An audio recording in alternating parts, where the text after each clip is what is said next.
राहुल गांधी का ये ट्वीट एक स्पष्ट और साफ संदेश है देश में आग लगाने का। अगर कोई भी पार्टी डिफरेंसेस तो बात अलग है, अगर हमारे पॉलिटिकल आइडियोलॉजिकल डिफरेंसेस हैं उन्हें साइड में भी रखो तो कौन सा ऐसा एक ट्रू इंडियन होगा जो अपने देश में आग लगाना चाहेगा? क्यों चाहेगा कि हमारे देश सारी दुनिया के सामने शर्मसार हो और उसकी उसकी डेमोक्रेसी, उसकी डेमोग्राफी, इन सब की धज्जियां उड़े? लेकिन राहुल गांधी को उससे कोई प्रॉब्लम नहीं है। उन्हें किसी भी तरह वो पीएम की कुर्सी हथियानी है जिसके लिए वो पिछले 11 साल से लगे हैं। 2014 के बाद से इलेक्शन हार हार कर थक गए हैं आमने सामने की लड़ाई में।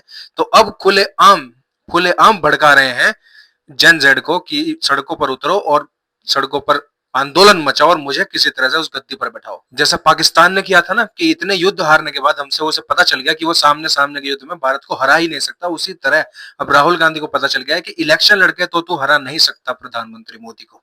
इसलिए ये छदम युद्ध और गुरिल्ला वॉरफेयर बनना चाहते हैं इस इलेक्शन के प्रोसेस को कि सड़कों पर उतरो जनजेड। वही जनजेड जिसने अभी अभी डीयूएसयू के चुनाव हुए हैं उसमें कांग्रेस को बहुत बुरी तरह हराया है। और इस ट्वीट के बाद तो साफ हो जाता है कि ये सिर्फ सत्ता के भूख, सत्ता कुर्सी हथियाने के लिए बैठे हैं। बस इन्हें पब्लिक की कोई चिंता नहीं है, इन्हें देश की कोई चिंता नहीं है कि अगर इस तरह का कांड हमारे देश में होता है तो दुनिया के सामने देश का सर कैसे झुक जाएगा, कितनी बेइज्जती होगी देश की सारी दुनिया के सामने।